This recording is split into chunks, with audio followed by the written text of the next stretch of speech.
have to serve absolute cunt today, but also keep it classy because that's what Cardi B told me to do. I obviously already picked out my lipstick, which is Succumb to Plum by MAC. And I think I'm gonna take Fireside. Trim in the middle and blend it all together, I guess. Yeah, that's nice. Let's do some brown on the other part.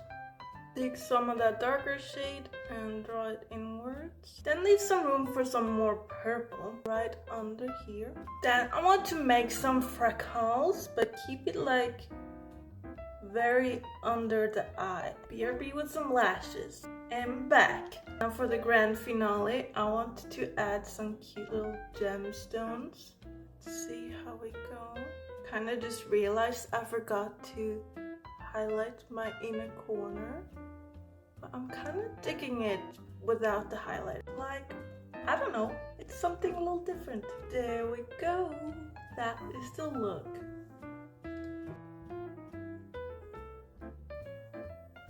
Absolutely cunty. What do you guys think? This could be dumb, but let's try it with a nose ring. Yeah, I like it.